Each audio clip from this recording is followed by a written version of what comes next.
circa 1965 in New York City with the intention of giving an opportunity to people in all cultures, people who speak every language of the world, to have access to the process of devotional service or bhakti yoga, especially as inculcated by the literatures known broadly as the Vedas, and most specifically the Bhagavad Gita. Srila Prabhupada had inaugurated his movement. He got traction in New York, San Francisco, and several other cities, and then it spread to Europe. And when he had gone to London and was interviewed upon his arrival, the reporter asked why he had come to England, and he said that the British had been in India for over 200 years, and they had taken many things from India. He said, but you forgot one thing. You forgot to take the Bhagavad Gita. So I've come here to give you what you forgot to take. Which reminds me, once my friend, a god brother, whose father bought him a new car in St. Louis, Missouri, where we lived, and we needed a car to go back and forth to do our service, which at that time was at Lambert Field, the airport in St. Louis. And yeah, it was a Caprice Classic. His father worked for Ford, and he got him that car. We kept a lot of books in the trunk. Several cases of the Bhagavad Gita were always there. And there were quite a few other things in the car because we practically lived out of it, driving back and forth. And one morning I noticed that instead of his car being parked in the parking lot, there was just a little pile of glass. That means that somebody broke the window and stole the car. So I called him up. He lived across the street from the temple, and told him that his car had apparently been purloined. And we got it back a couple weeks later. Someone had taken it for a joyride, and they also stripped everything in the car that was sellable anywhere else. But the only thing they left were the books in the trunk. This reminds me of one period of history when we were young people and going regularly to public places, especially the airport. I practically grew up in airports. And as we were distributing books like Bhagavad Gita and certain cantos of Srimad Bhagavatam, people noticed that we were young, and they also thought we were young and dumb because they used to ask us regularly, why don't you go get a regular job?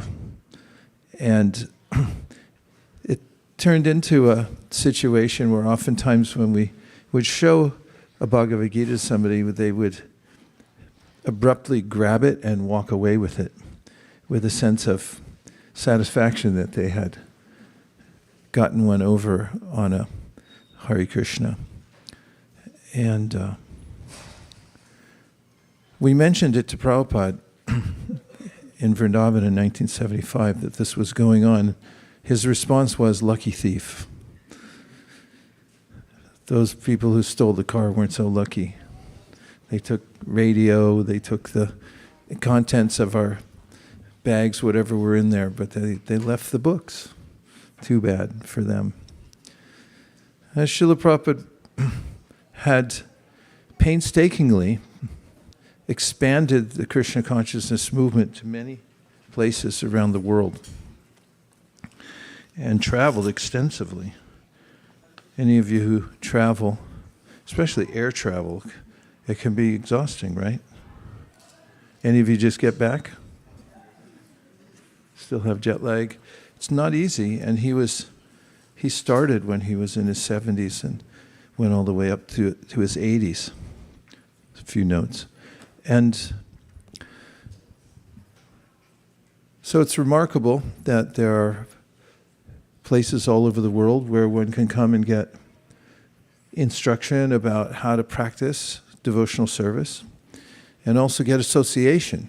It's equally as important because it's hard to do things alone, to have discipline when you're all by yourself, or even worse, when you're with people who are doing other things and aren't interested in devotional service. It may run contrary to your practice, right?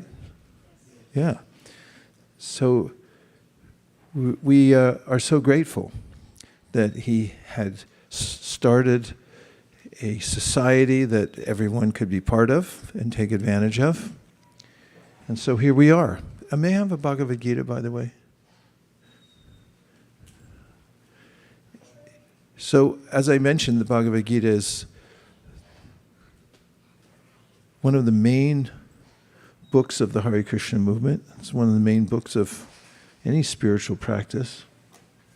For it's a non-sectarian book. It has nothing to do with being a Hindu or...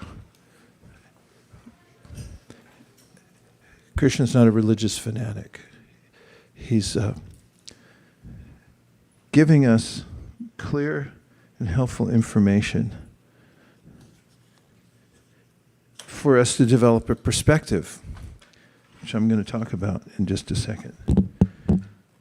So I'm going to tell you what happened when I was on my walk this morning.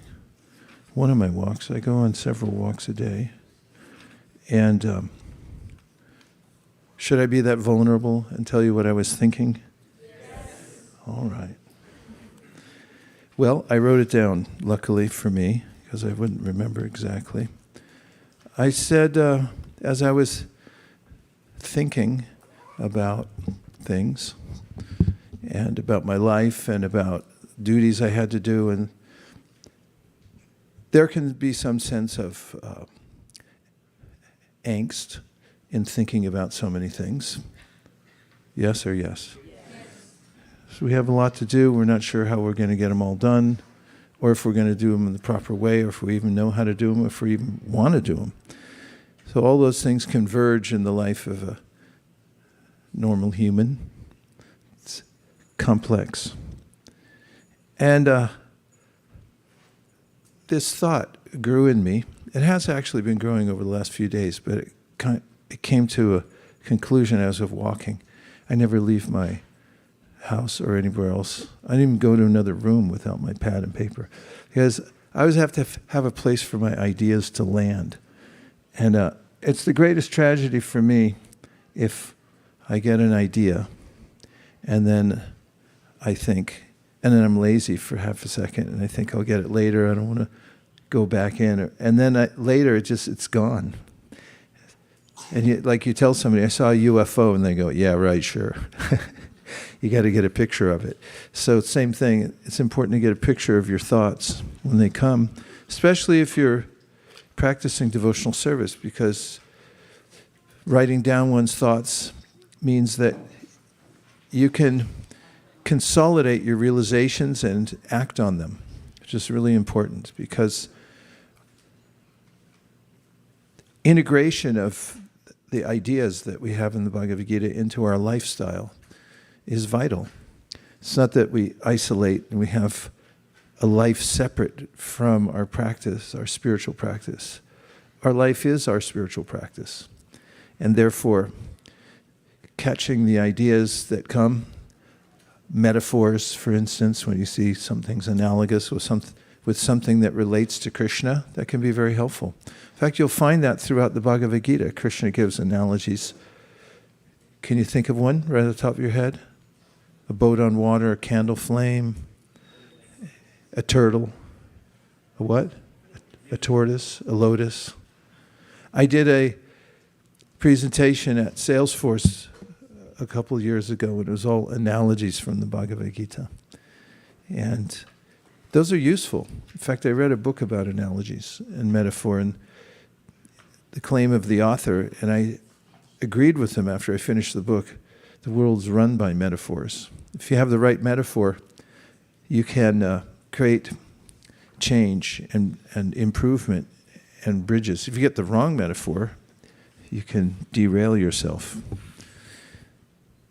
Anyway, this isn't a metaphor, but this was a process of thinking that relates to perspective. And I'm going to talk about perspective also because, I mean, where's the word come from, actually? It comes from art history. Per means through, and spectere means to look through something. And how does it relate to art history?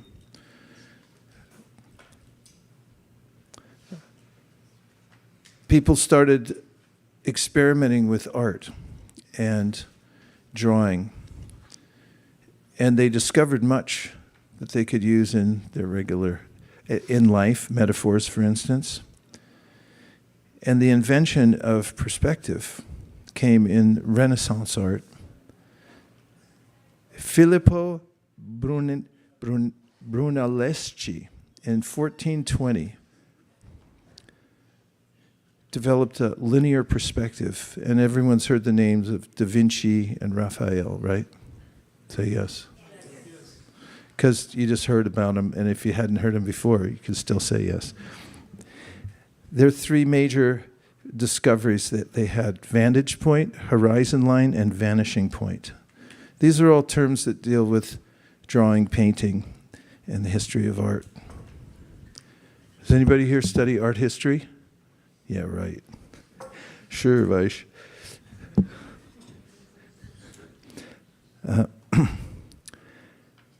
These observations of art and observing art, which are subsumed, these points, under the concept of perspective, to look through something and see something that's valuable. These 3 points, vantage point, horizon line, and vanishing points, lead to a metaphor or understanding of how humans receive reality in general. And I wrote this quotation down from some of the research I was doing that says, life events are like objects in a painting. When we stand too close to them, emotionally or mentally, they appear overwhelming and distorted. So how does that relate to art?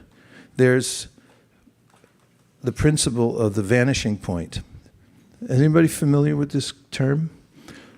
If you stand on a railroad track, you know about it, and you look at the railroad track going off into the distance, you'll notice that it converges into one point. Or if you look at any complex scene, the farther you can see, the smaller the items become, and there is a point at which they become one-pointed and contained within one area. That's called the vanishing point. They all meet in one place. Of course, if you're looking down a railroad tracks and it appears to get narrower, that's not physically what's happening, because hopefully. But it's a perspective. And one of the life lessons that the Bhagavad Gita gives is about perspective. So that's just a setup, idea of perspective, where it comes from, and so forth. And now I'm going to read you what I wrote. I stopped in the middle of the sidewalk and wrote it down. Pretend you're dead. And now, as an observer of your past life, you're going about correcting anything you did wrong and collecting the lessons and compiling the things you did right. I had this visceral sense of what would it be like to just not be so close to everything that's happening that I feel overwhelmed by it and see all the complexity of it. And one of the perspectives Krishna gives in the Bhagavad Gita, let me see if I can connect this for you, is at 271. A person who has given up all desires for sense gratification, who lives free from desires, who has given up all sense of proprietorship and is devoid of false ego, he alone can attain real peace. Now, how does that relate with being dead? I mean, I've jokingly said before, due to certain periods in my life when the duties I was performing seemed so rigorous. Someone once asked me, I remember I had just arrived at Govardhan Hill, ready for our annual retreat there, and they said, how is it being temple president?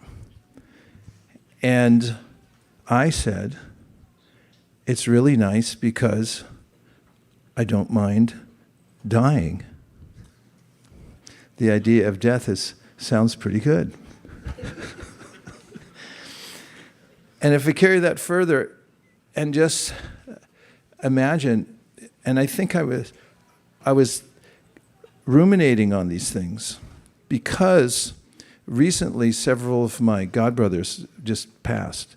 I mean, I had my really good friend Paramhamsa, who lived up north, and his wife I was communicating with him in the day, and his wife wrote the next morning and said, he just left. Took 60 seconds. And then other friends, godbrothers, had departed. Bhadra Narayan Maharaj, I mentioned yesterday, he just left in his sleep, or he may have been sleeping or not, but he was in Vrindavan and he just left. Ranjit left. Ekanath, I list a lot of people, and I was thinking, boy, they're making it look easy. And then I was thinking, well, what's it like for them now? And dealing with all their duties. I was like, well, they don't have any. And I thought, well, that's an advantageous position to be in, to step back from the perspective that I own all these things. And that's what Krishna does here. He says, the person who has given up all desires for sense gratification, which is this sense of mamata. It's all my stuff. I have my intellectual property. In the academic world,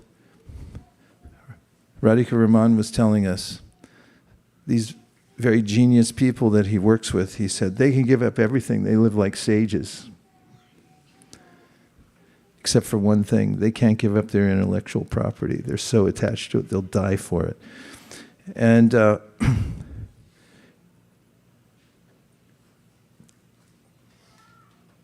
it's the normal condition, or I should say abnormal condition, of those souls who live in a material body to think, this is my body, and everything related to my body is mine. Mamata, it's all mine. This is called ahankar, false ego. We actually have nothing to do with this body. And at one point, Krishna says in the Bhagavad Gita, Utkramantam stitam vapi bhunjanam bhagunanvitam. You're going to, utkramantam, you're going to step out of your body. And as I see my colleagues, friends, loved ones, my parents are gone, stepping out, I think, okay, well, that's what everybody does. And Krishna is preparing us in the Bhagavad Gita, Yajatasya.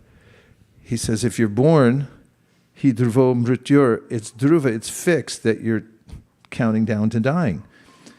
And I recall a meme that Keshav Maharaj put up, really simple memes he puts on Facebook and elsewhere, and one of them said that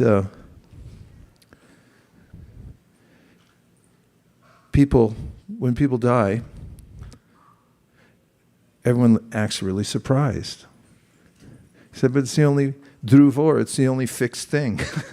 Everything else you could be surprised about, but not all of a sudden dying, because that's what's going to happen. And so this isn't macabre, it's reality. It's coming to a perspective, a different perspective, where there's a vanishing point where you take yourself out of the position of the doer. And for me, the perspective of saying, okay, just pretend you're dead. And then think of, now deal with everything that was there in your life. And I felt a sense of relief that I'm dealing with everything in a dispassionate way, and just moving from one duty to the next, planning for other things, and thinking, okay, I'm looking back at what my life was, and I'm stepping away from the ownership of it, but now I'm putting together all those things that needed to be put together, but in a dispassionate way. And I'm also extracting dispassionately any of the lessons that I could take from this opportunity of being a soul in a body interacting with the world. These are not original thoughts. I mean, it was an original thought I just gave you that I was walking down the sidewalk and I wrote it down. That really did happen. And I still feel like that now. It's lasted all day long, that perspective. And I can say it was very refreshing.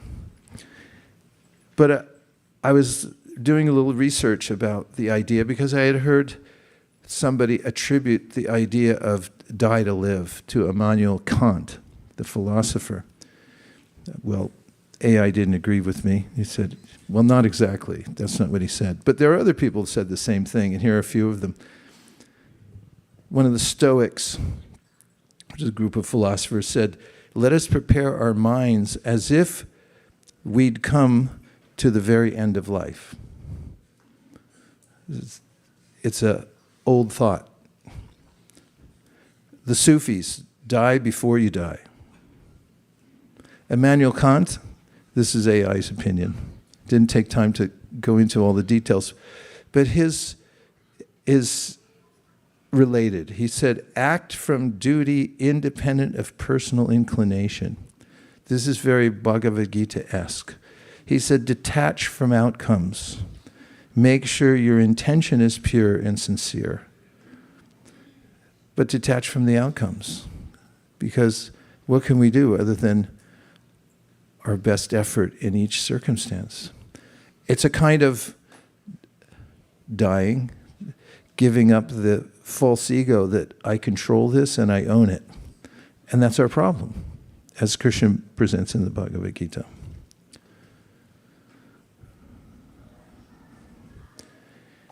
The process, a process or part of the process of devotional service is to refine our perspective by reflection.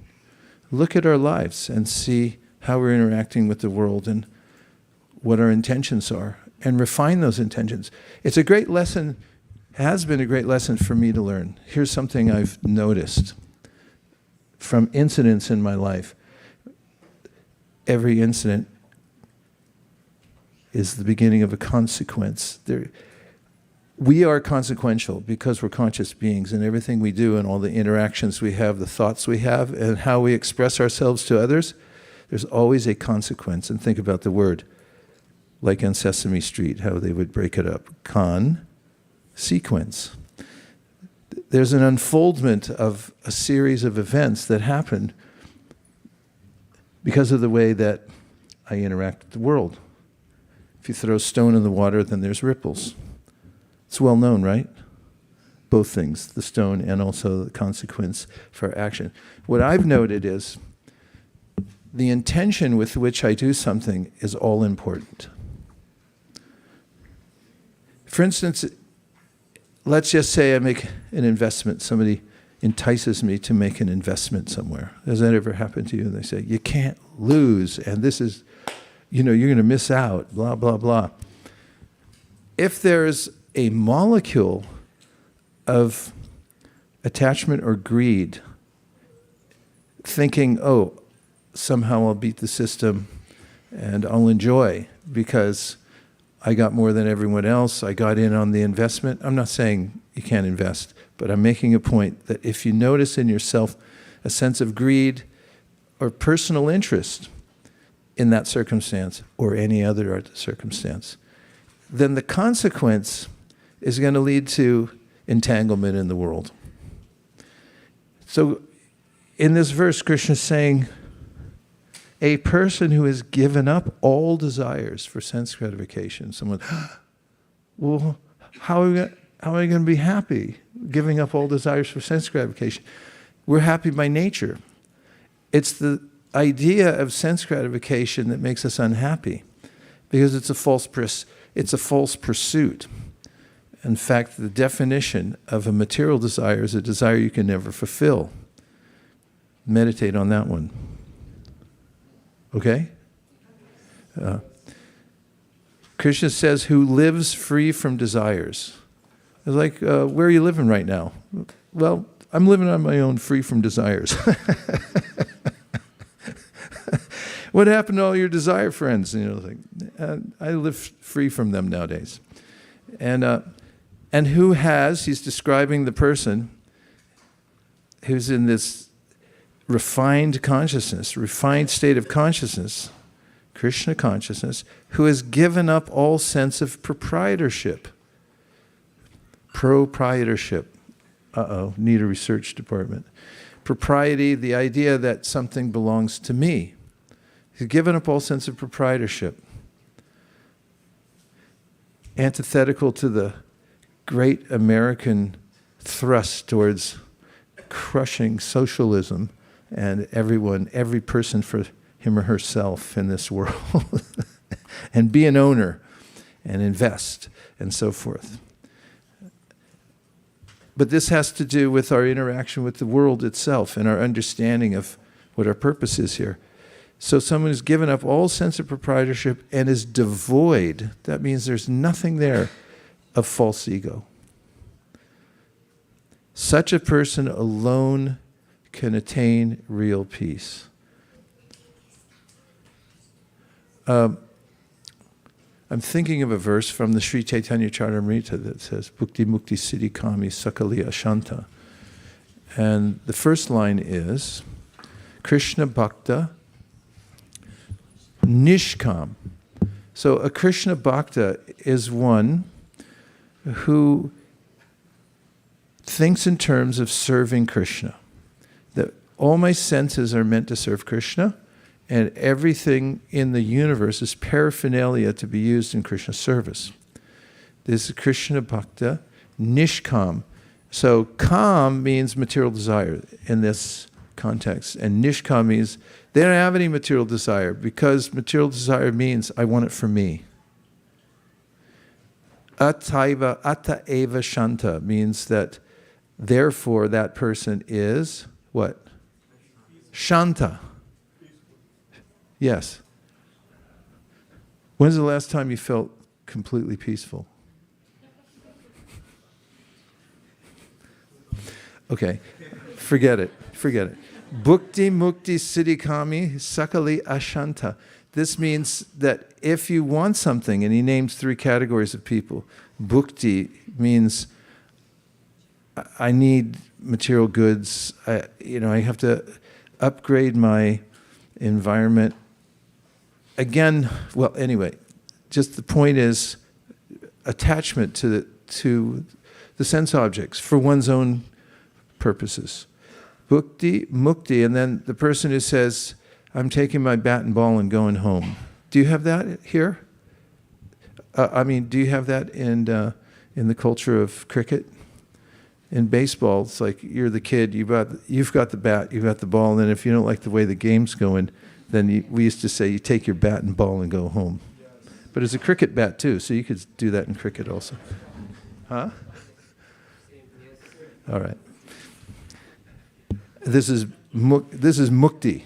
Like, I really don't like how I'm being treated in the material world, so forget the whole thing, and I quit, and I'm taking my bat and ball and going home. Bhukti mukti. And then siddhi means there's a lot to exploit in this world, so I'm going to really invest my consciousness in the technology of the world. We've duplicated the mystic cities through technology. That's why we're so fascinated by them. That's why everyone lines up to get a new this or that to see, what's it going to do now? These are cities. They used to be done by people who would commune with the powers of the material nature through their consciousness, and then they could manifest them themselves. And these are all forms of attachment to the material energy. So bhukti, mukti, siddhi, kami, sakali, all these people, ashanta, they're not peaceful. Only somebody who's given up false ego. And so Bhagavad Gita gives us perspective. A perspective, or helpful perspective, is to see, or I'm suggesting, it's helped me today, is to concede everything. It's like, okay, I've been put in this life to realize something. I'm going to step out of it and see what I look like walking through the various duties that I have, the various relationships that I have, and I'm going to look at it from a completely different perspective, and that is that I've already left my body. I'm just looking back in and watching. How are you going to do? How are you doing it? And I'm thinking of it in retrospect, in that I'm going to go back and fix whatever needs to be fixed and adjust, refine whatever needs to be refined. So I'm just testifying before you today. This is my testimonial. Do you have any responses? Questions? Yes. Hold on, we'll give you the yellow mic. That's for our esteemed guests. I can kind of relate to a lot of those requirements. Giving up desire, it seems achievable, maybe. But at the end it came up with giving up false ego, nirahankara. Mm-hmm. That seems like a altered state. Yeah, but it's a really good altered state. Let me first talk about desire. Were you finished? I can start with those. In thinking about this consciousness experiment today, in fact, driving down here, a verse came into my mind. It could be relevant.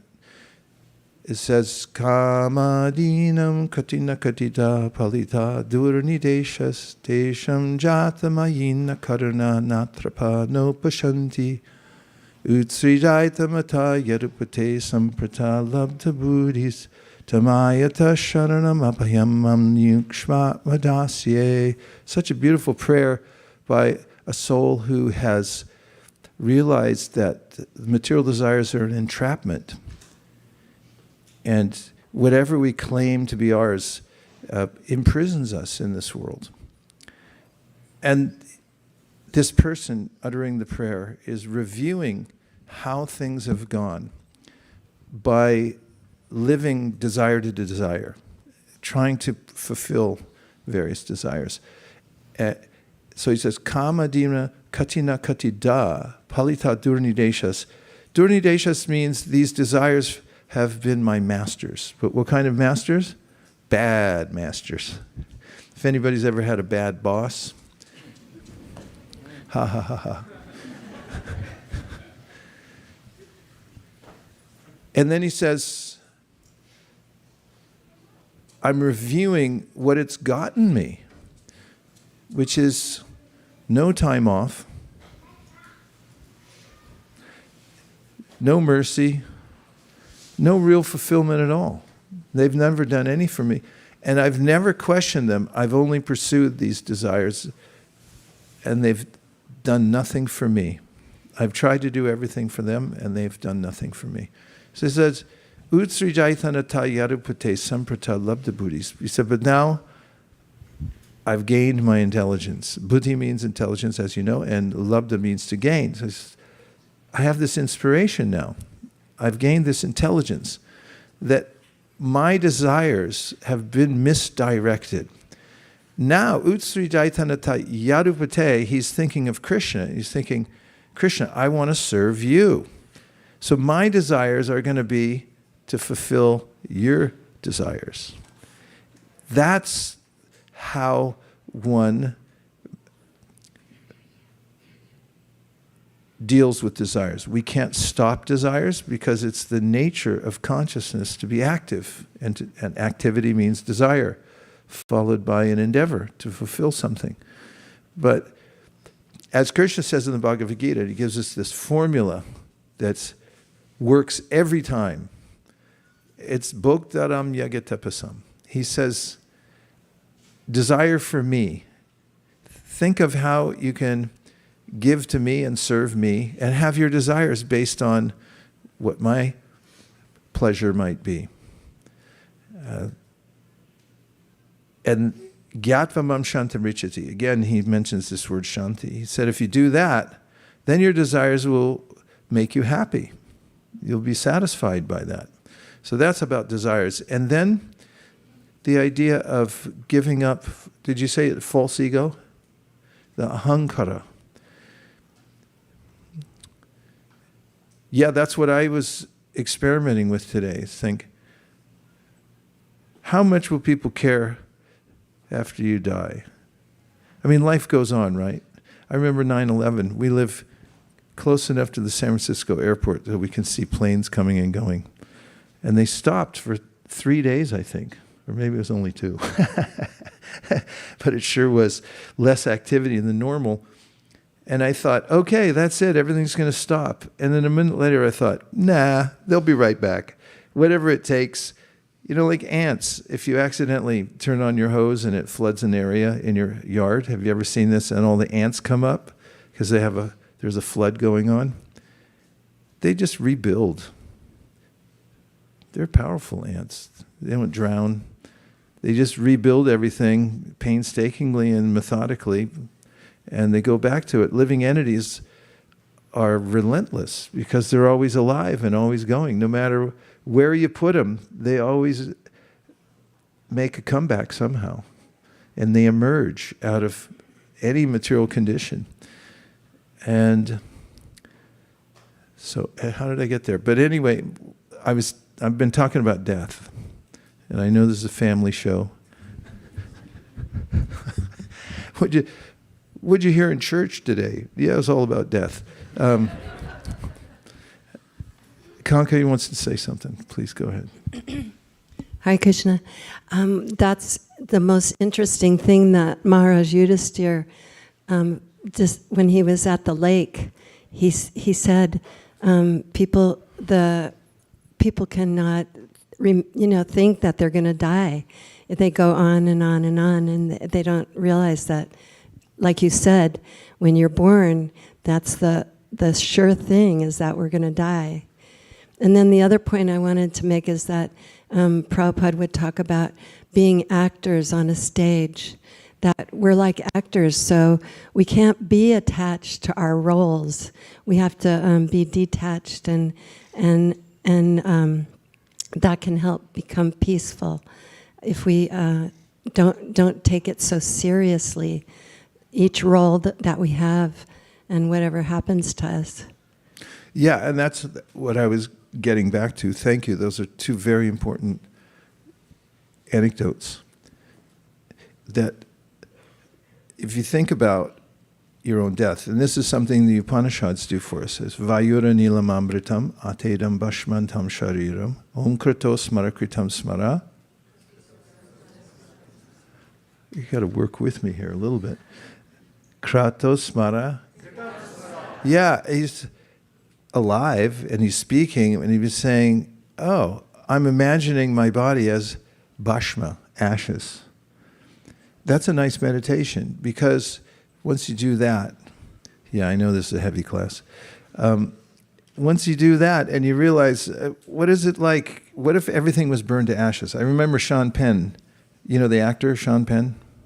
No, yes. He was married to Madonna? Was. And a long time ago. His house burned down in Malibu. There's a big fire there. And he was on public radio, and it was an interview with Terry Gross, and she was asking him, so your house burned down, what was it like? And he goes, well, all those nagging duties you're supposed to do and all the papers, and you have notebooks full of stuff, and the to-do list piled up, and you got so many things that you're supposed to deal with, and all those drawers you wanted to clean out? She goes, yeah. He goes, I don't have that anymore. I'm not advocating for nihilism, just like wipe everything out, but I am about changing perspective. And your point about the false ego is practice seeing what the Upanishad says, like, what if my body turns to ashes? how does life go on after that? In fact, there have been books and writings where people come back and they visit themselves after their own demise. I think some of it's one of the themes of It's a Wonderful Life. Yes or yes? Yes. Nobody's seen that, except for Malini and a couple of people, because I told them to. Person feels completely overwhelmed by his life, and then he's just about to commit suicide, and an angel comes. And the angel's duty is to save him. So the angel, they're both standing on the bridge, the angel jumps in the water, and then preempts his suicide attempt, so he jumps in to save the angel, and then the angel says, I'm going to show you what the world would have looked like if you were never born. And he takes him around and shows the consequence of his life. And there's a sort of otherworldly, out-of-body sense, because he's going around to all the places he knows and people, and seeing how different everything is. And nobody knows him, because he's not him anymore. He's taken out of the picture, so you got a different perspective. You view it from far away, and you see that vanishing point where everything becomes simple. And so there is a point at which we can realize that carrying the false ego around is complicating my life. And Chaitanya Mahaprabhu said, work on this. Trinad api suni chena toror api suhishnuna amanina manadena kirtaniya sadahari, which basically means practice leaving your ego behind and see how your life is without false ego. You could practice that for an hour, right? 3 people said yes? Vedant's smiling like, what are you talking about? I don't know, that's what he's thinking. But what if you just left your ego behind? Say you go home and you're with your spouse and you left your ego behind. For 10 minutes. Could you do that? Would things change in your relationship if you left your false ego behind? And if I'm in a corporate scene, everyone's going, yeah, well, everyone will just take advantage of me. All right, so the whole world's going to take advantage of you anyway. Every microbe is trying to eat away at your flesh right now anyway. That's the nature of the world. But Lord Chaitanya said, you want a new perspective? You want to see the vanishing point where everything becomes simple? Give up your false ego. Practice this. He says it in the 15th chapter of the Bhagavad Gita. Nirmana moha jita sangha josha. The first word is he says, if you want to understand the world, he says, nirman. Leave that sense of man, that this everything's mine. Leave it behind and see how you do. And the astonishing point is you do much better. The way you approach your work, the way you approach whatever happens to you, including reversals, becomes a lesson for you, because you're watching it from a dispassionate state. You're not fully absorbed in it and tied to it. It's like, oh, that happened to me, and why? And I'm a victim. And so these are powerful principles, and they're there for everyone in the Bhagavad Gita. Yes, Prue. We'll give you the honorary yellow mic. Prabhu, clarification on which desires I'm giving up. All desires? How about desire to do my best for the duty? Let's readjust the premise. You're not giving up any desires, but you're shifting your desires from my satisfaction to Krishna's satisfaction. So let's give an example. Let's say that you're cooking. And when you're cooking, you're thinking, I'm making this as an offering to Krishna.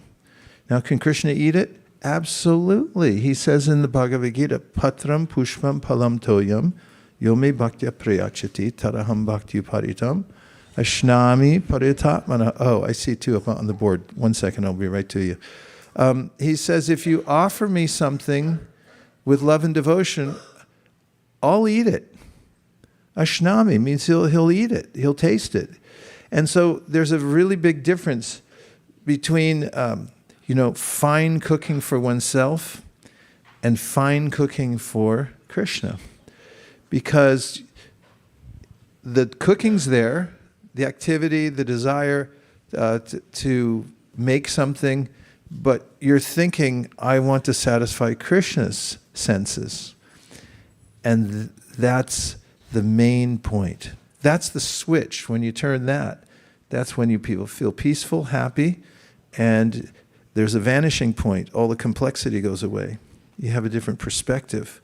And that can be done with everything. Therefore, one of the definitions of the process of devotional service is given by Rupa Goswami, where he says, Sarvo parivanir muktam tat pratvena nirmalam rishikena rishikesha sevanam bhaktir. That use all your senses in service to Krishna. And when you do that, your senses become purified and you become happy. Okay, we have Subhadra, and is that Devavrata? Yes. Wow. Okay, talk about different perspectives. Subhadra, go right ahead. Well, I was thinking about what you were saying in relation to duties after To what? you die.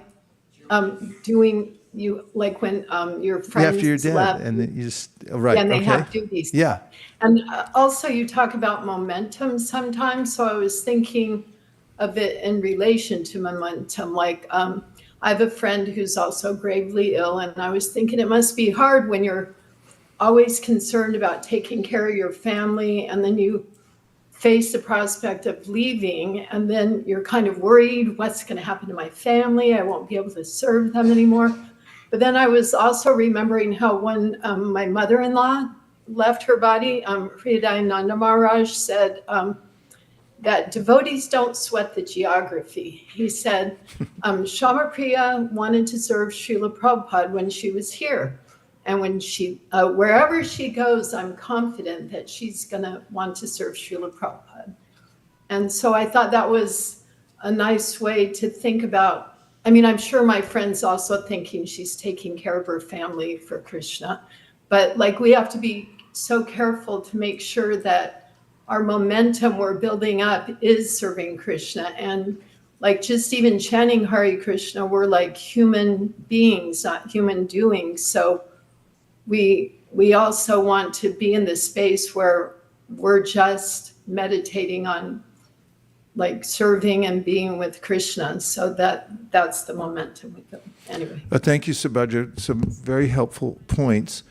I'll expand on one of them. One of the overwhelming senses people have, I will say overwhelming emotions people have before they leave their body is, how are things going to go on without me? And there's an answer to that. Do you want to hear what it is? Yes. Just fine. And that, that's why I brought up that point about the airplanes. You think, oh no, what's going to happen now? It's like, they're going to start flying again because nobody can stop doing something even for a moment. And if you take yourself out of the equation for a minute, because there's a tendency to think everything's going on because of me, otherwise it's not going to work. And nobody's going to be maintained properly. But death is such a equalizer, because you just say, okay, let's take this player off the board and see how the rest of the pieces go on. And they just go on. So, unless it's the king, or the queen, I forget which, I don't play chess. So, those types of emotions arise from this sense of false ego. I'm holding everything together. This is my family. All the finances are up to me. Whatever happens. And it's not a license to be irresponsible and not take care of your duties, but it's a perspective that gives you greater ability to work in the world with a clear-headed idea about how to do service and how to do your duty properly. Devavrata Prabhu, you're up. Hare Krishna. Hare Krishna. Just on the basis of that, I have one thought. There's a quote which says, the graveyards are full of indispensable men. Mm. So I thought of that after you explaining on Subhadra's point. But one thought that I was having this week was specifically in relation to Bhajan Ryan Maharaj's passing, because I've watched a few memorial services, specifically the one in Vrindavan in LA about him. And I was just thinking how many devotees were expressing how they would go on without the presence of such a person. And I was thinking how when a person leaves, everyone generally misses that person. And there's like a process of grief, a process of denial, and there's a whole grieving process which unfolds, which has been documented by psychologists. But I was thinking that there's also a process which one has to go through in dying, and probably what they're departing from, because the people who are watching the person die, they're only parting from one person. But the person who's dying is parting from many things. And so it gave perspective to me to think, okay, well, if I were to die right now, what are the things which I'm going to be missing, and have I adjusted myself in such a way that I can step out of the room, so to speak, and be okay with it and accept the next phase or the next service which has to come. So this was a thought I was having this week in relationship to Bhajanarayan Maharaj's passing. It's me too. It's the same thing. Except my experiment was, let's just take me out now. I'll just pretend I'm dead. I just turned to ashes. But now I'm back here. Nobody sees me, but I'm here and I'm doing everything. But now it's just going back and looking what I can put back together again that I didn't do right and so forth, what I could have done better. From a detached point of view, we're much more adroit at dealing with the world. And we are shanti. We're peaceful because we don't have a stake in it anymore. It's already over. And if we can start from that position and do our duty, which is really what Krishna is saying in the Bhagavad Gita, is consider this perspective. You'll be more compassionate, you'll be more expert in everything that you do. Because you're not overwhelmed by the complexity of it. It's become a simple equation or a simple vantage point, which is contracted into one point, otherwise known as the vanishing point in art. Yes, Vaisesika. We're going to stop this in a minute and have some really joyful kirtan. Hare Krishna, Guru Maharaj. I've noticed, like, while trying to be detached from bhukti, mukti, and all siddhis, like that tendencies, I've noticed the tendency to become indifferent to while performing your duties. So even people like, well, at work, for example, they notice this. You're not passionate anymore about this goal, like in the company or something. It doesn't drive you like anymore. So I'm just trying, like, and if you can't relate it directly with satisfying Krishna, like call it your company or something, how to find that balance, like be dispassionate. But well, there's always service. And there are different stations in life and different opportunities to learn how to think of Krishna as one's doing one's work. And life changes over time. I had a business for 10 years, and I leaned into it. And I remember the last phone call I ever made. I've said this before, but it fits here. And I was halfway through the phone call, I said, I'm never making another phone call like this ever again. I'm not going to try to convince somebody to take something or make a move, that anything that's not Srimad Bhagavatam, just forget it, that's it. And I knew by the time I hung up, I was like, okay, that's done. Thank you, Krishna. Finished. Whatever comes, that's it.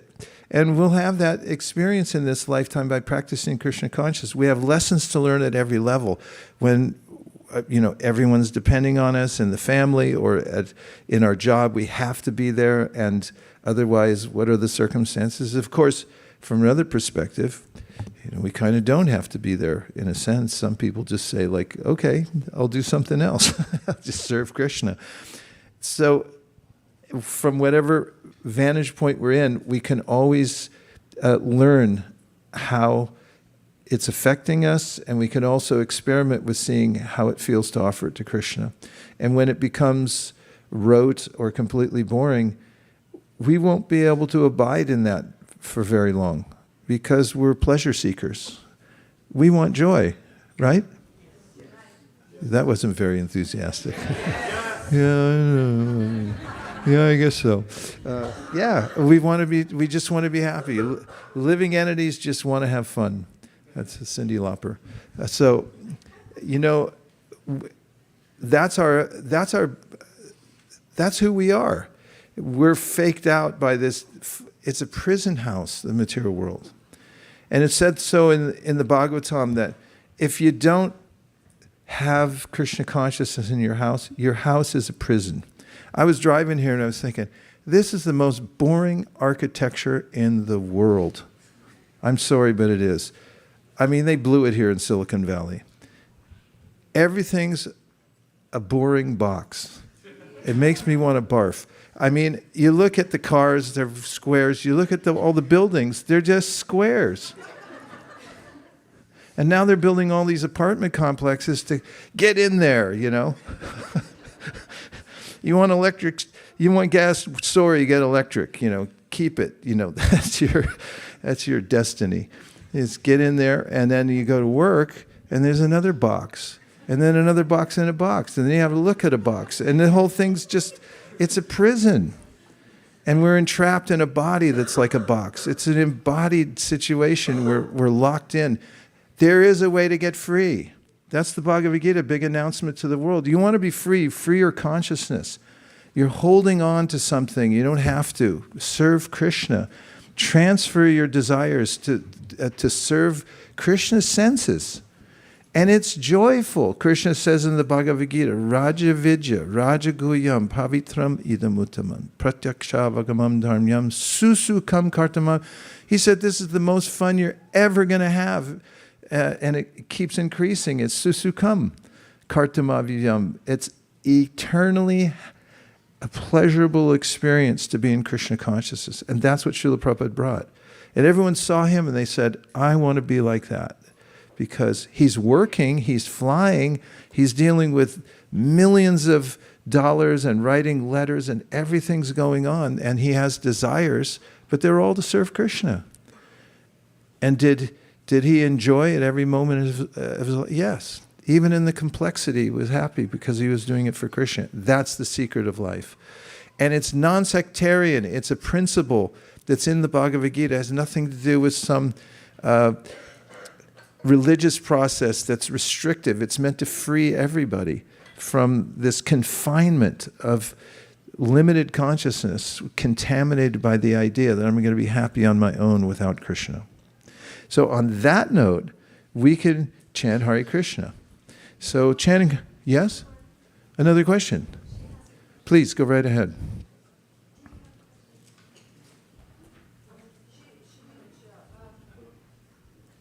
I'll give a really short answer. Did you have something more? Okay.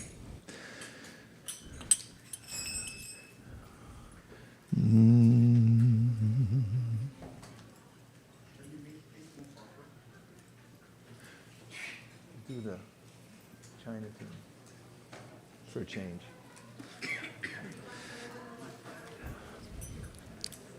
Yeah, this is called Upanishad. Sit up closer. That's proximity is one of the spiritual practices. Move in as close as you can to the sound vibration.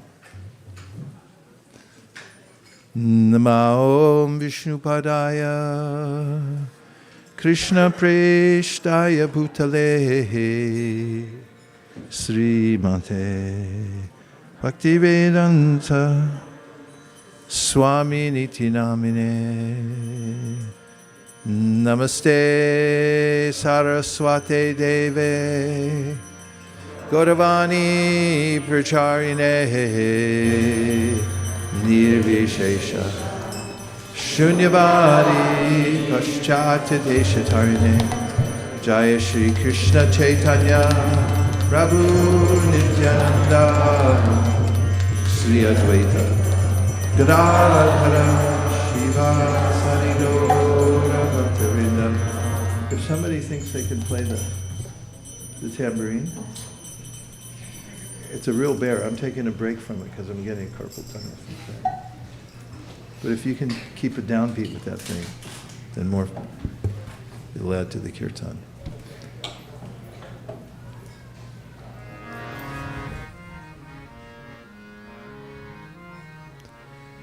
Hare Krishna, Hare Krishna, Krishna Krishna, Hare Hare,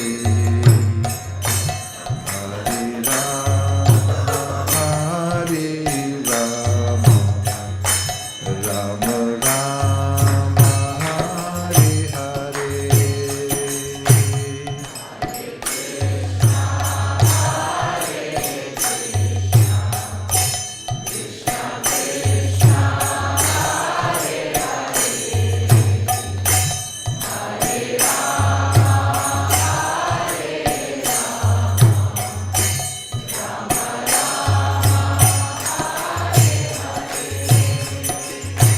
Hare Krishna, Hare Krishna, Krishna Krishna, Hare Hare, Hare Rama, Hare Rama, Rama Rama, Hare Hare.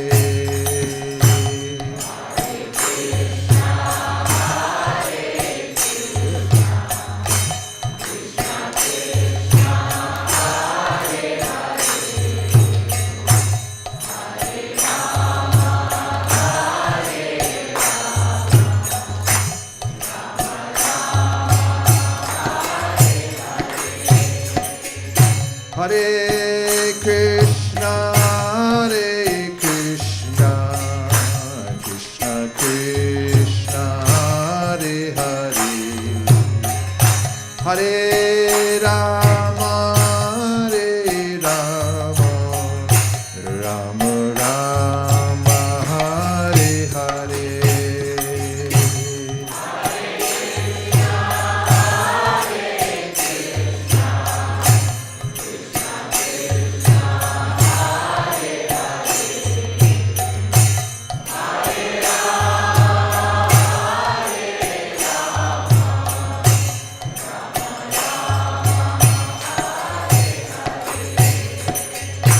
Hare Krishna, Hare Krishna, Krishna Krishna, Hare Hare, Hare Rama, Hare Rama, Rama Rama, Hare Hare.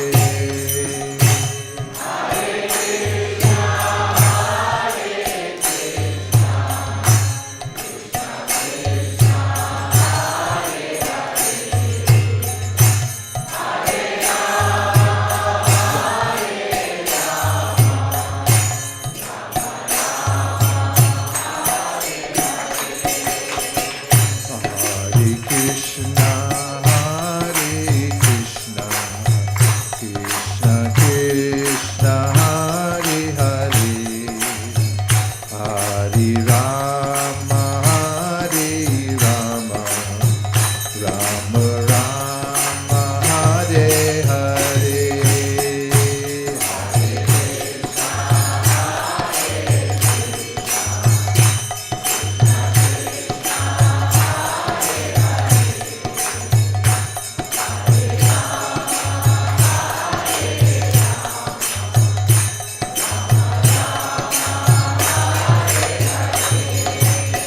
Hare Krishna, Hare Krishna, Krishna Krishna, Hare Hare, Hare Rama, Hare Rama, Rama Rama, Hare Hare.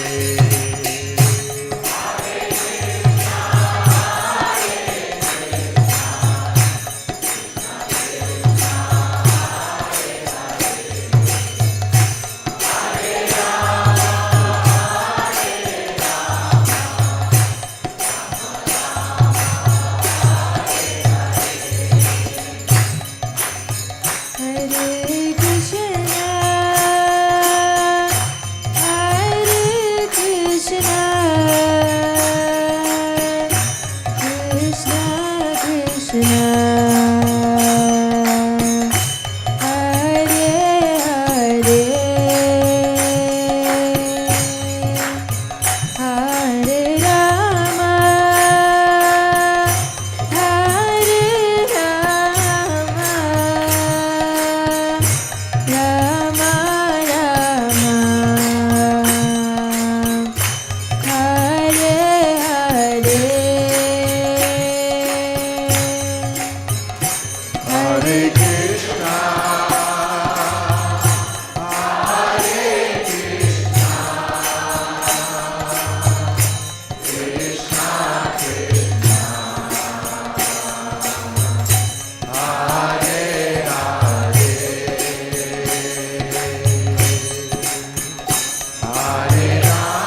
Krishna, Hare Hare, Hare Rama, Hare Rama, Rama Rama, Hare Hare, Hare Krishna,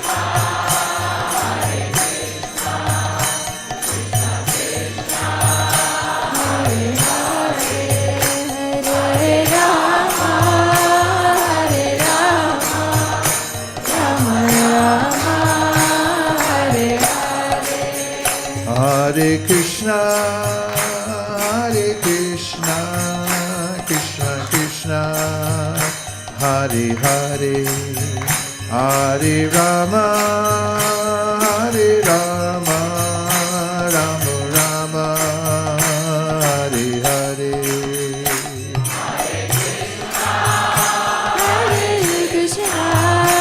Krishna Krishna, Hare Hare, Hare Rama, Hare Rama, Rama Rama, Hare Hare. Hare Krishna, Hare Krishna, Krishna Krishna, Hare Hare, Hare Rama, Hare Rama, Rama Rama, Hare Hare.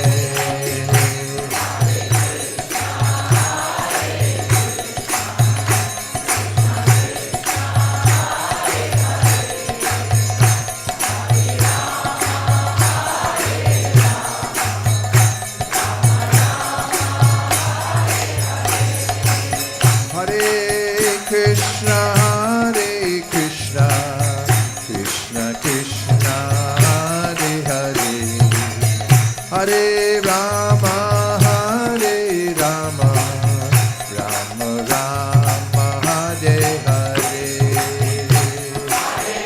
Hare Krishna, Hare Krishna, Krishna Krishna, Hare Hare, Hare Rama, Hare Rama, Rama Rama, Hare Hare Krishna,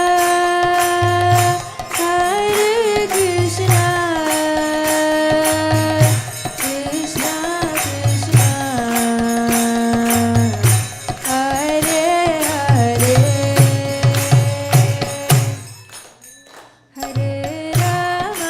Hare Hare, Hare Rama,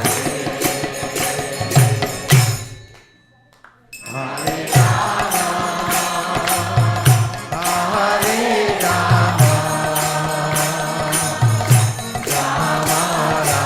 Rama Rama, Hare Hare.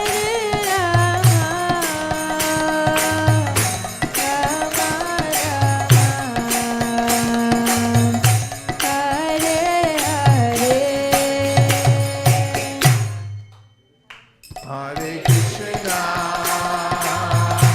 Hare Krishna, Krishna Krishna, Hare Hare, Hare Rama, Hare Rama, Rama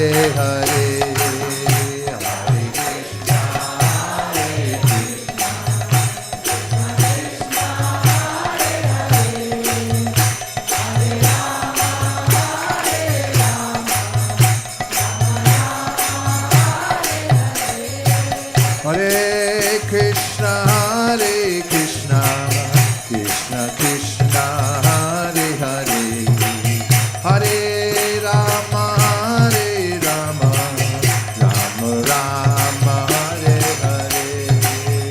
Go, Park, go. Krishna Krishna, Hare Hare. Hare Rama, Rama Rama. Hare Krishna, Krishna Krishna, Hare Hare. Hare Rama, Rama Rama, Hare Hare. Krishna Krishna, Hare Hare. Hare Ram, Ram Ram. Gaur Premanande. Shri Harinam Sankirtan Ki, Shri Harinam Mahamantra Ki, Shri Harinam Prabhu Ki, Gaur Premanande. Nitai Gaura Hari Bol, Hari Bol, Hari Bol, Nitai Gaura Hari Bol.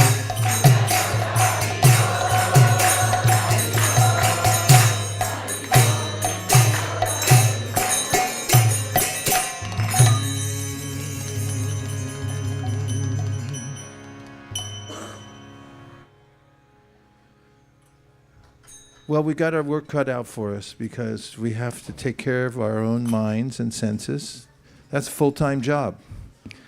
And until we do that, then it's very difficult for us to lead or help others. If we put in an ounce of work a day on our own practice of Krishna consciousness, if we can experience some peace from handing over to Krishna what already belongs to him. And if we can experience our own sincerity each day, it's good to get back in touch with because something started us off on this path. And people often become waylaid because they forget what brought them in the first place and why they're doing it. In fact, not just in Krishna consciousness, in anything that we do, we can become unconscious and bored with the process, and we want to move to something else. We have to get something. Spiritual practice is real, and what we're looking for is fully available, but it is helpful to put in the work. In fact, one of my favorite sayings, it's amazing how little you get done when you're not doing something. Because oftentimes we think about it, but we don't actually practice it. So it's okay to give yourself to this process. In fact, it's the most recommended thing that you can do, is take your time every day, plan it out so that you don't miss this. And if you can get one molecule of experience that Krishna is directing your consciousness, that he's informing you, that you feel a sense of the order of the universe, that you see some beauty and it overwhelms you, whatever it may be, Krishna's in everything and he is everything. They're all his energies. The only thing separating us is our own awareness of him. So Krishna consciousness is not something foreign to us. What's foreign is being in misery and being in anxiety. That's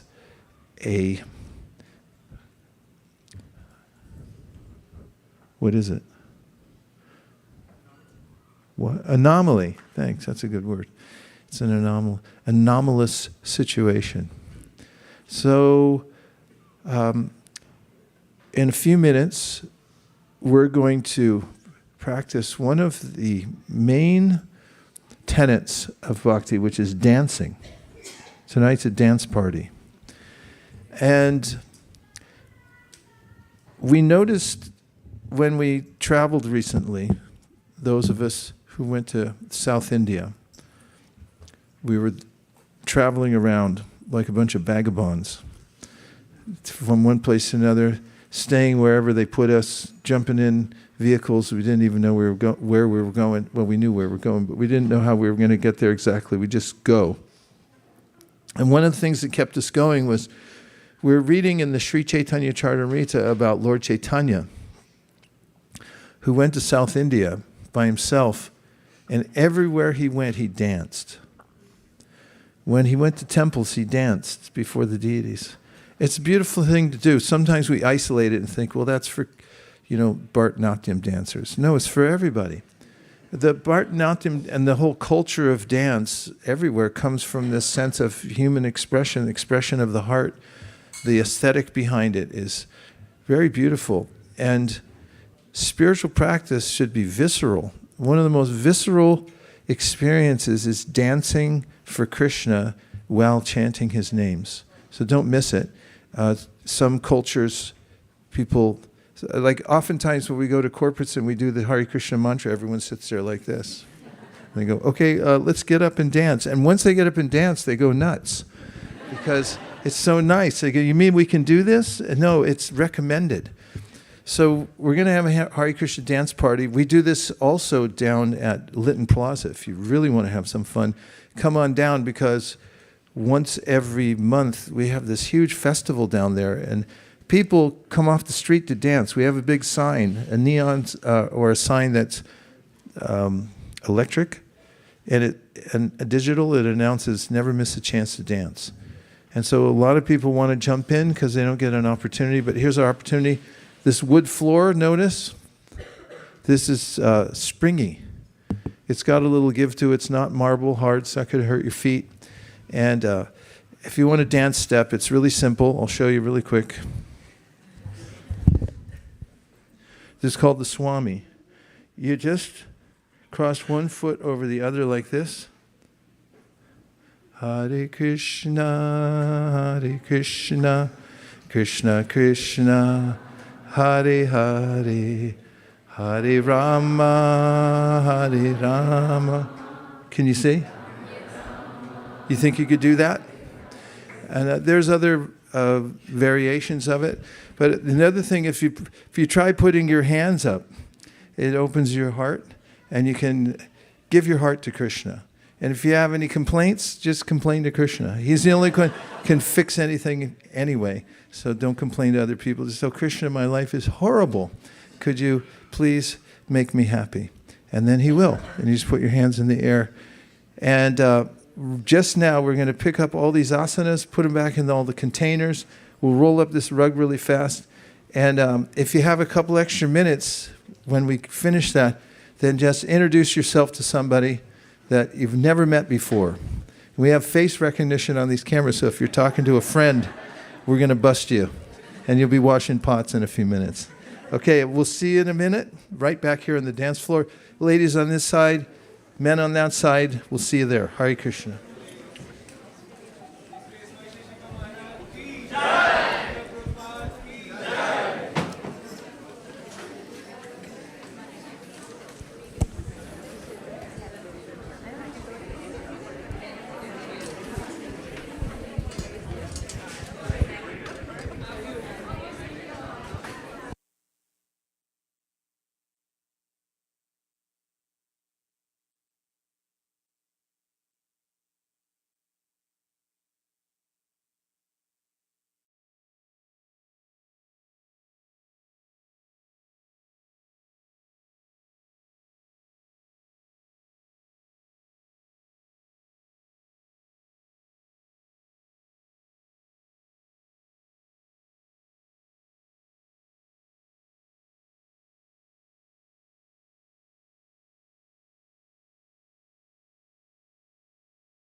Jayo Jaya Gaura Krishna. Jayo Jaya Gaura Chandra.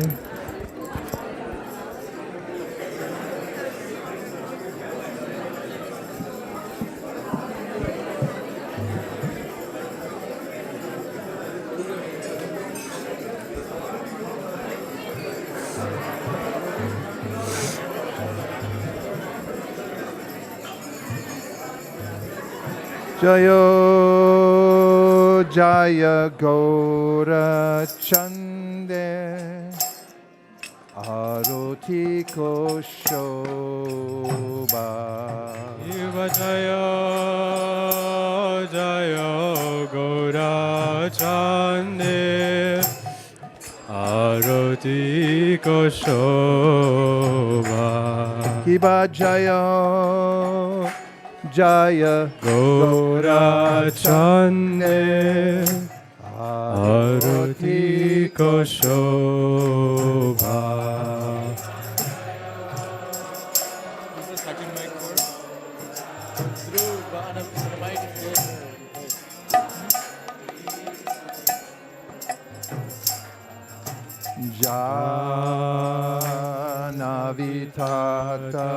Janavitatavane Jagamana Loba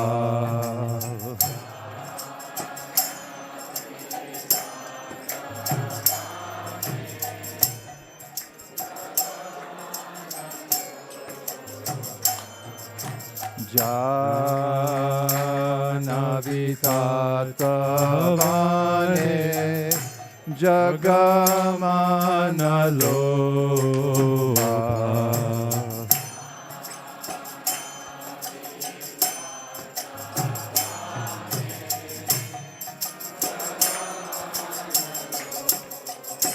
Kiba Jaya Jaya Gaura Chande Arati Koshoba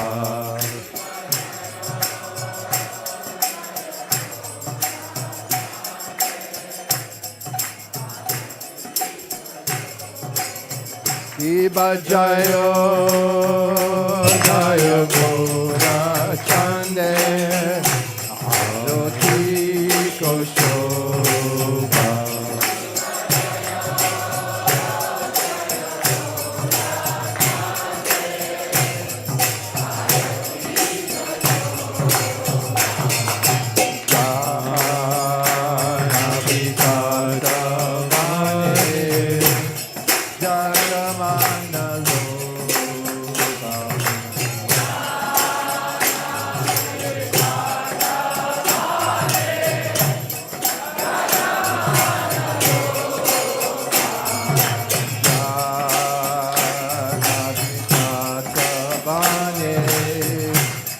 Jagamana Loba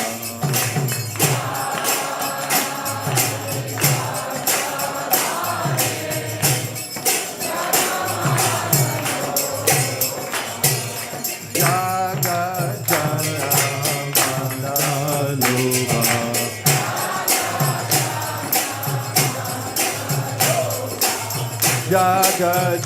Jagajanamana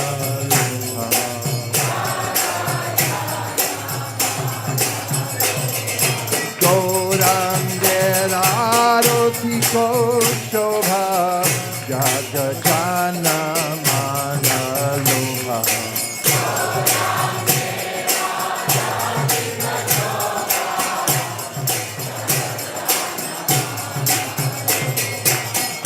Gaurangera Aroti Koshoba Jagajana Mana Loha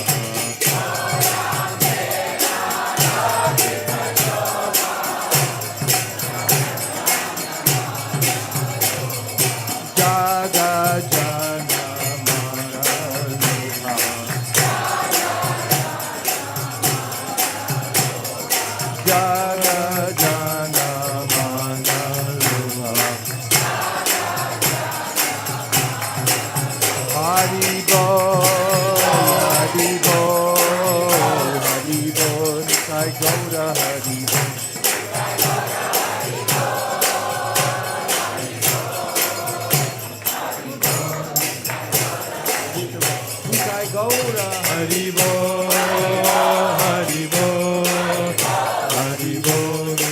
Gaura Hari Bol.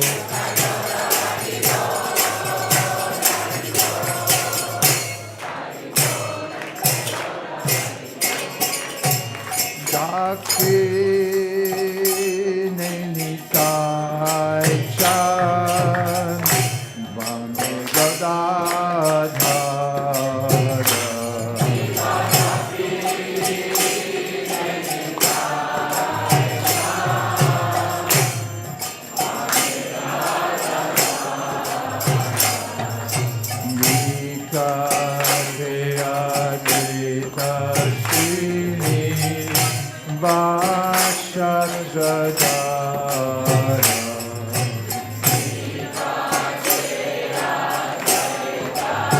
Both on.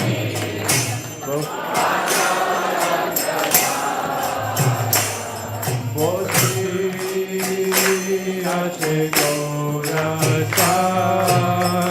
Ratna Simhasane.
Madhur, Madhur, Madhur Bhaje.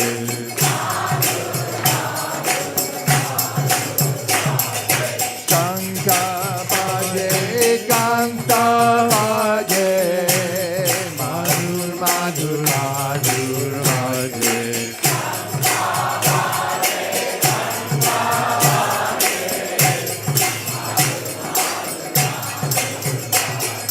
Kanka Bhaje, Kanta Bhaje. Madhur, Madhur, Madhur Bhaje.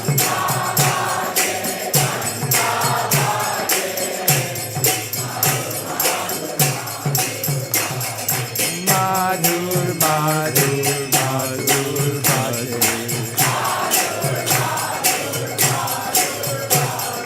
Madhur, Madhur, Madhur Bhaje. Hari Bol, Hari Bol, Hari Bol, Jai Gaura Hari Bol.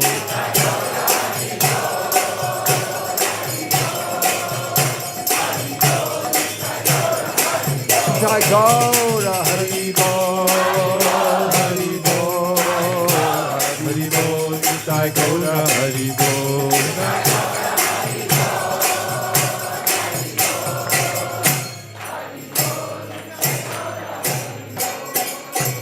Bye. Bahu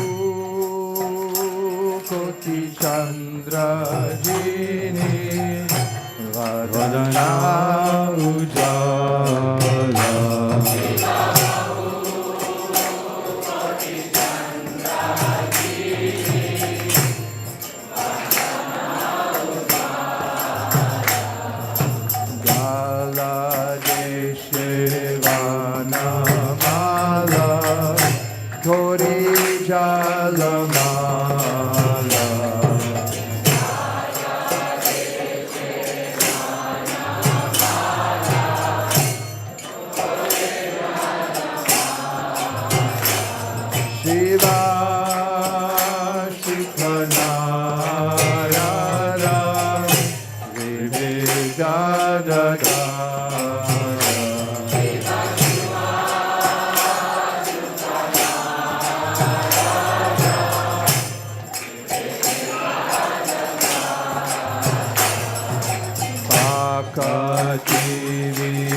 Gaurara Sampada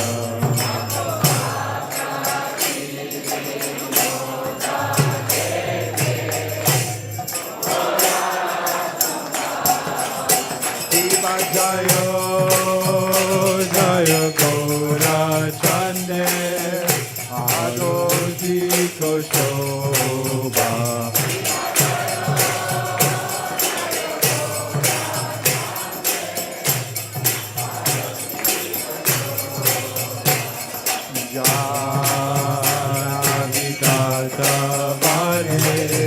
Jagamana Loba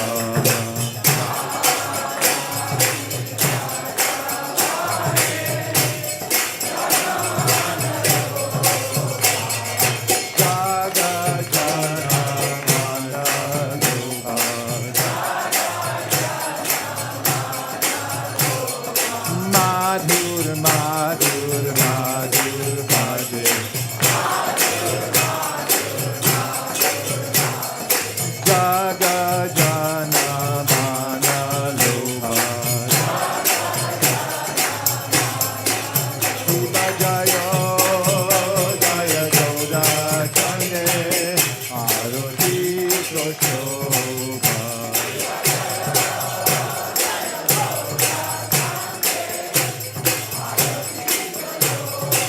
Shiva Jaya Jaya Gaura Chande Aroti Koshobha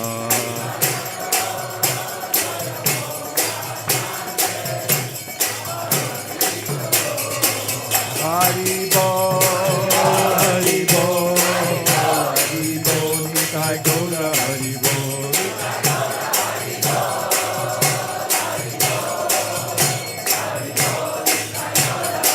Nitai Gaura Hari Bol Hari Bol Hari Bol Nitai Gaura Hari Bol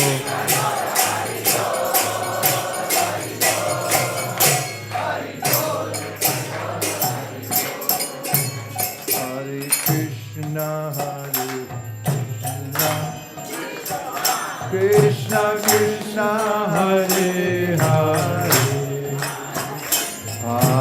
Hare Rama Rama Rama Hare Hare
Krishna, Hare Krishna, Krishna Krishna, Hare Hare, Hare Rama, Hare Rama, Rama Rama, Hare Hare.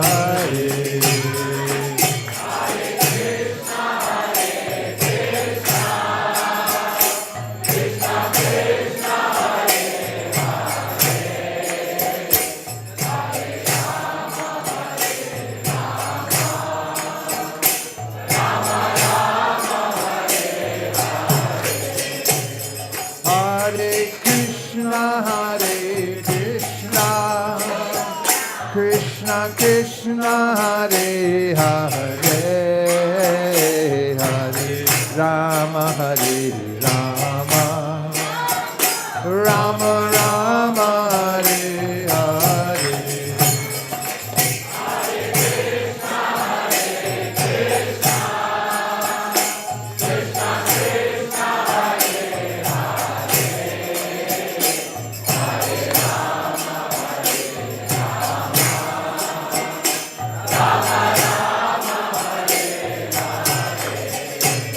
Hare Krishna, Hare Krishna, Krishna Krishna, Hare Hare, Hare Rama, Hare Rama, Rama Rama, Hare Hare.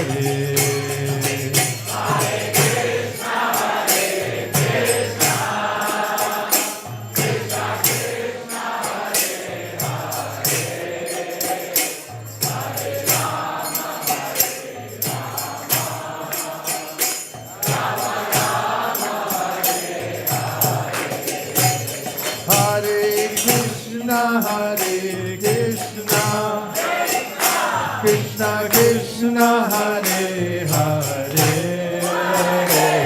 Hare Rama, Hare Rama, Rama Rama, Hare Hare.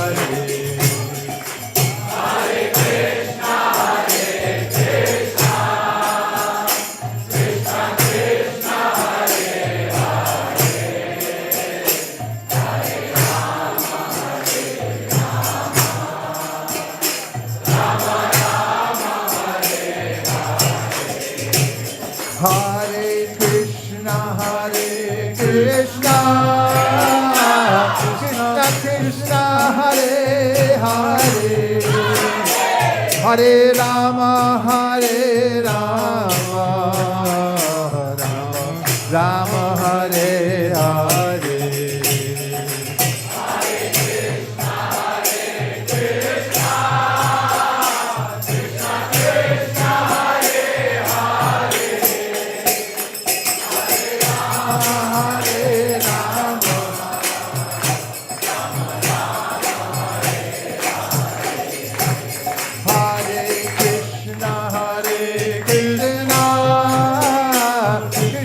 Krishna, Hare Hare, Hare Rama, Hare Rama, Rama Rama, Hare Hare. Krishna, Hare Krishna, Krishna Krishna, Hare Rama, Hare Rama, Rama Hare Hare. Hare Krishna, Krishna Krishna, Hare Hare, Hare Rama, Hare Rama, Rama Rama, Hare Hare. Hare Krishna, Krishna Hare Hare, Hare Rama, Rama Rama, Hare Hare. Hare Krishna, Krishna Krishna, Hare Hare, Hare Rama, Rama Rama, Hare Hare. Hare Krishna,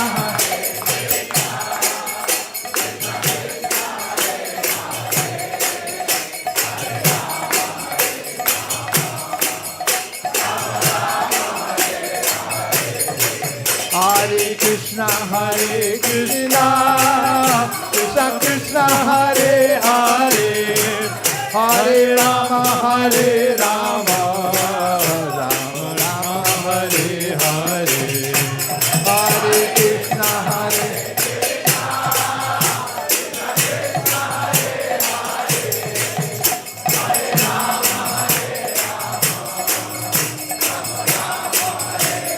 Hadaya Nama Krishna Yadavaya Namaha, Hadaya Nama Hari Hadaya Nama Krishna Yadavaya Namaha,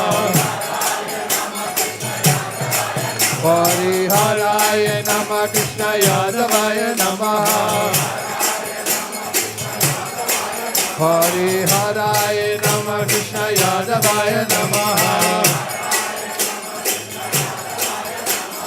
Govinda Jai Jai, Gopala Jai Jai, Govinda Jai Jai, Gopala Jai Jai, Govinda Jai Jai, Gopala Jai Jai, Govinda Jai Jai, Gopala Jai Jai,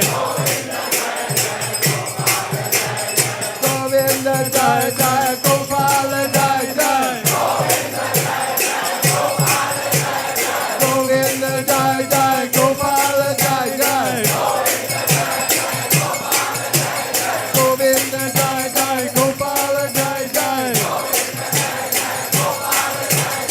Govinda Jai Jai, Gopala Jai Jai, Govinda Jai Jai, Gopala Jai Jai. Radha Ramana Hari Govinda Jai Jaya, Radha Ramana Hari Govinda Jai Jaya, Hari Bol, Hari Bol, Hari Bol, Jai Gaura Hari Bol,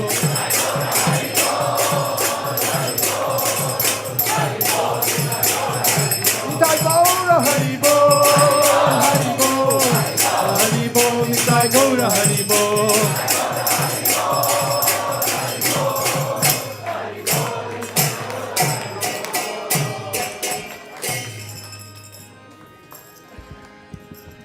Jai Om Vishnupad Paramahamsa Paribhajkaracharya Ashtottara Shatashi Srimad Bhaktivedanta Swami Srila Prabhupada ki. Jai Om Vishnupad Paramahamsa Paribhajkaracharya Ashtottara Shatashi Srila Bhakti Siddhanta Saraswati Thakur Goswami Maharaj ki. Ananta Kota Vaishnavrinda ki. Ramacharya Shri Haridas Thakur ki. Prem se kaho Shri Krishna Chaitanya Prabhu Nityananda Shri Advaita Gadadhar Shivasadi Gaura Bhakta Vrinda ki. Shri Shri Radha Krishna Gop Gopinath Shama Kund Radha Kund Giri Govardhan ki, Shri Vrindavan Dham ki, Shri Mayapur Navadip Dham ki, Shri Purushottam Kshetra Jagannath Puri Dham ki, Tulsi Devi ki, Bhakti Devi ki, Jamuna Devi Ganga Devi ki, Samaveda Bhakta Vrinda ki.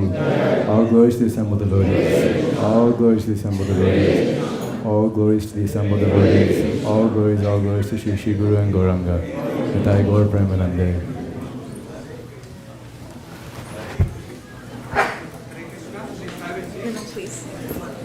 Can I have? Thank you. So we have a request for prayers.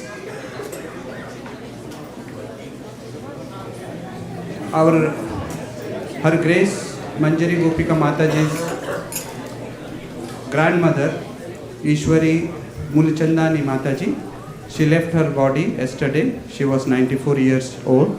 So we request all the devotees to please pray to Shri Shri Narsinghadev, Lakshmi Narsinghadev, Shri Shri Mahaprabhu and Shri Shri Radha Madan Mohan.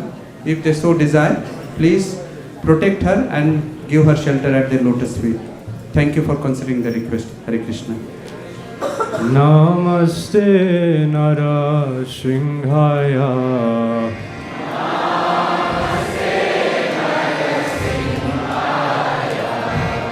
Namaste Nara Shringhaya.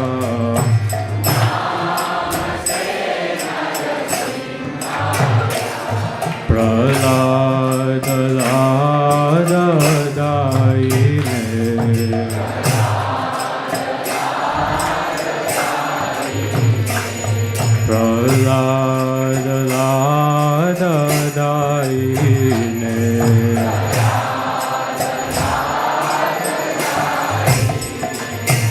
हिरण्यकाशीपुरक्षः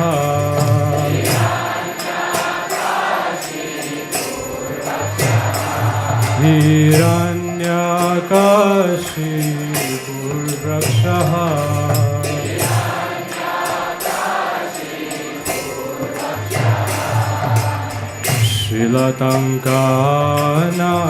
शिलतङ्कानाकालये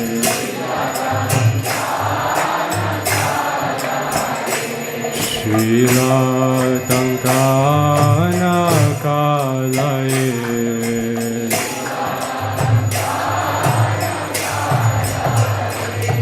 हितो नृसिंह परतो नृसिंह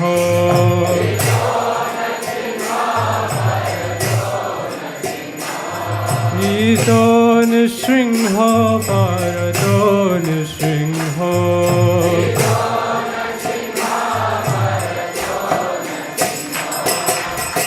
यतो यतो यामि ततो नृसिंहो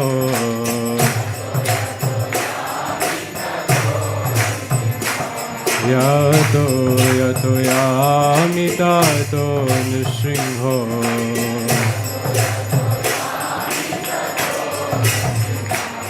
बाह्ये नृसिंहो हृदये नृसिंहो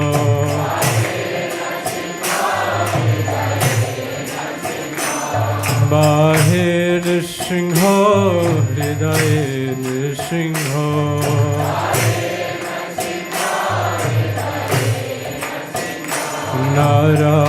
नरसिंहमदिं शरणं प्रपद्ये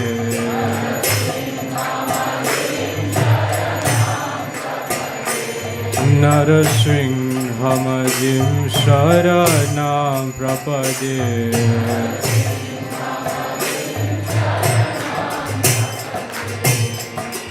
तव करकमलवरेणका अद्भुतशृङ्गा दलिता हिरण्यकशिपु तनुभृङ्गाम् केशवधृता नरहरिरूपा जय जगदीश हरे जय जगदीश हरे जय जगदीश हरे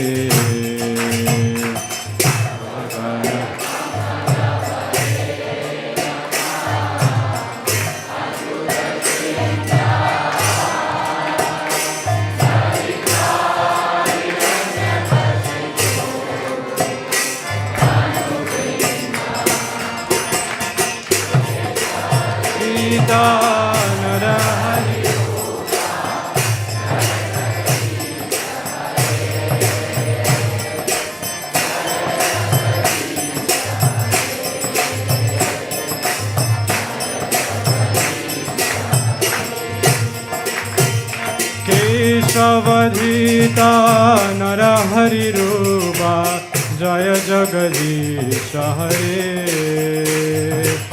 जय जगदीश हरे जय जगदीश हरे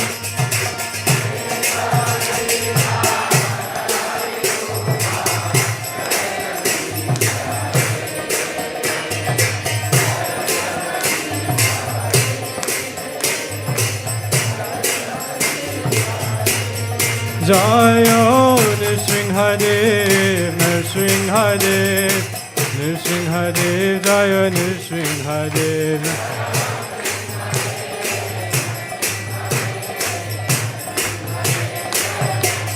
जय प्रहलाद महाराज प्रहलाद महाराज प्रहलाद महाराज जय प्रहलाद महाराज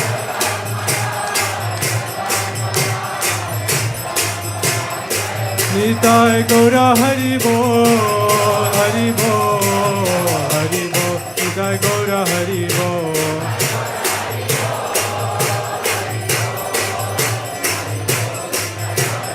जय जय प्रभुपाद प्रभुपाद प्रभुपाद जय जय Prabhupada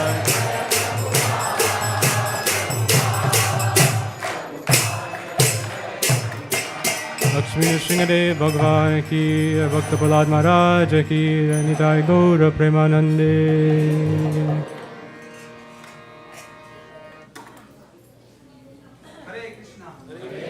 Can I have a volume on yellow mic, please? Thank you. Hare Krishna. Hare Krishna. Krishna Krishna. Hare Hare. Hare Rama. Hare Rama. Rama Rama. Hare Hare. We welcome you all to the Sunday Feast Festival here at ISKCON of Silicon Valley on such a sunny Sunday and the first Sunday of the daylight savings. So let's thank everyone who has joined us today evening. Hare Hare Bol.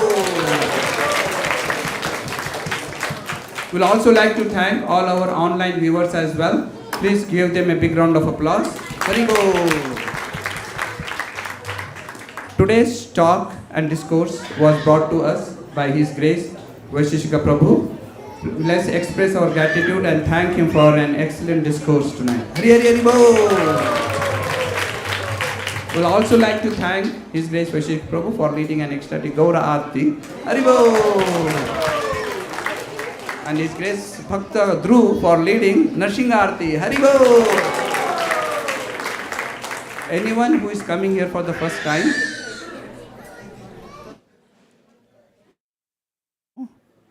thank you.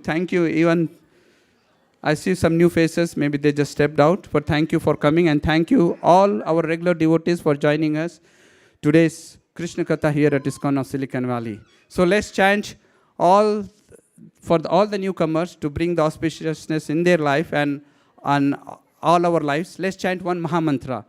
Hare Krishna, Krishna Krishna, Hare Hare, Hare Rama, Rama Rama, Hare Hare. We have quite a few number of sponsors for today's feast. We'd like to acknowledge them. Our first sponsor is His Grace Brajaras Bhavana Prabhu. He is sponsoring on the occasion of the 7th day of his grandfather's leaving his body. He left his body 7 days back, his maternal grandfather. And he is sponsoring on the behalf of, to honor his passing away. Please, Brajaras Bhavana Prabhu, thank you for sponsoring the feast. Would you like to say a few words? Hare Krishna. My family requests everyone's prayers for my grandfather so that he may have a safe passage on his journey. Thank you. Hare Krishna. Hare Krishna. Prabhu, here is Mahaprasad, the gift. Thank you. Hare Krishna. And our next sponsor is His Grace Hari Sankirtan Prabhu and her guest Radhika Prema Mataji are sponsoring on the occasion of Krishna Priya's birthday. Where is Krishna Priya? Hiding. Hari Bol, yes. We almost don't recognize her, right? She was so short and she just grew up now. Hare Krishna, Krishna Priya. Wish you a very, very happy birthday. Would you like to say a few words? Hare Krishna. I just pray for all the blessings of the devotees so I can continue on a good journey to Krishna. Haribo. And what is the best thing you like about ISKCON of Silicon Valley?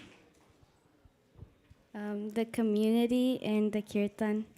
Haribo, the community and the kirtan. Haribo. It's a cow and Mahaprasad. Thank you.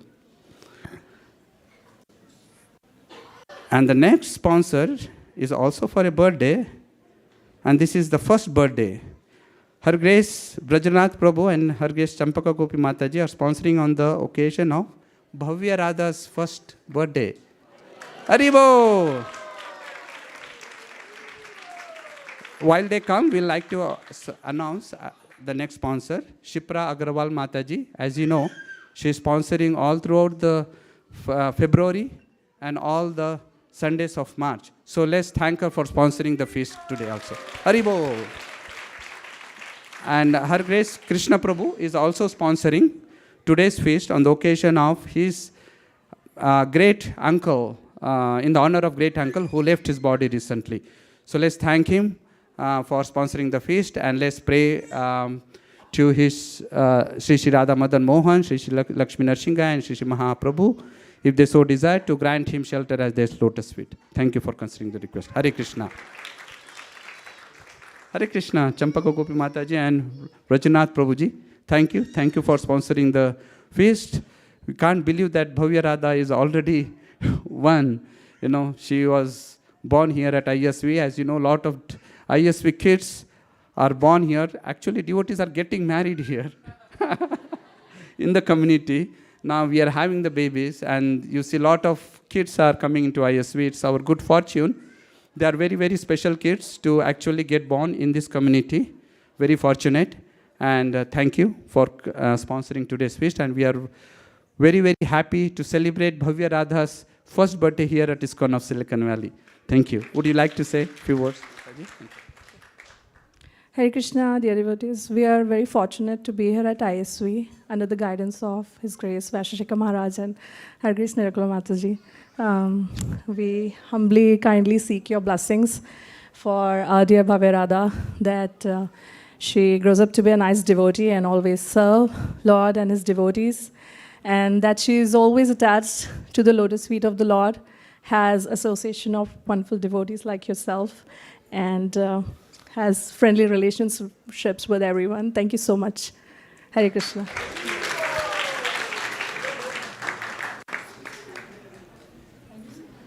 Thank you, Mataji. I'll have a Mahaprasad and a gift. Yes.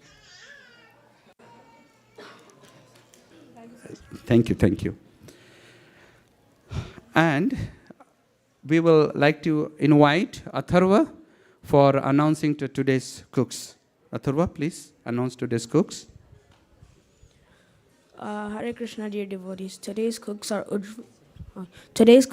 Ujjvala Rasa Mataji, Achyuta Prabhu, Rima Mataji, Manjari Gopika Mataji, Uttara Mataji, Kanaka Mataji, Manjari Mataji, Anil Prabhu, Arun Prabhu, Sri Ram Prabhu, Rasa Amrita Prabhu, then Tadiya Seva Prabhu,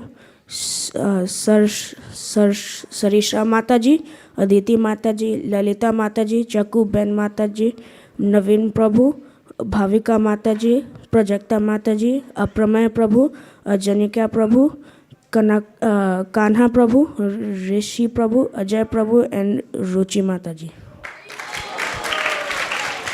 Thank you, Atharva. Very nice reading. Thank you. Hare Krishna. Is there any other announcements that I'm missing? Any other sponsors that I'm missing? Okay, if not, we will go to Prasad Sevya prayers over to the youth corner.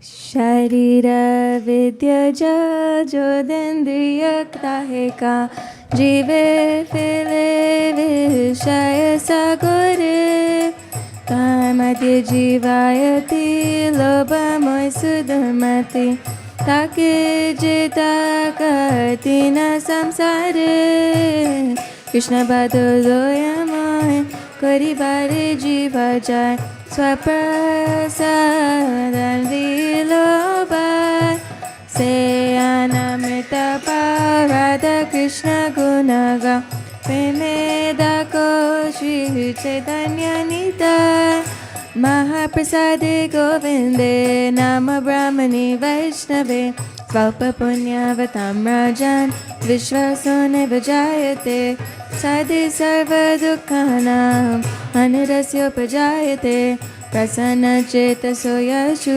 Buddhi Paryavatishtate Tvayopa Bhukta Shagandam Chita Uchishta Bojino Dasa Stavamayam Jayemahi Shushkam Paryushitam Vapi Nitam Vaduradeshata Prapti Matrena Bhuktavyam Natra Kala Vicharana Nadeshaniyam Asata Nakala Nihamastata Praptamanam Dudam Shishter Bhuktavyam Adirat Pravir Bhagavad Shri Mahaprasada Ki. Please come take prasadam. Hare. So it's a nice weather outside. You can have prasad outside, but you are also welcome to have prasad at the temple hall. But be mindful that we request you to vacate the temple hall by 6:30 p.m. Hare Krishna. Thank you for considering the request.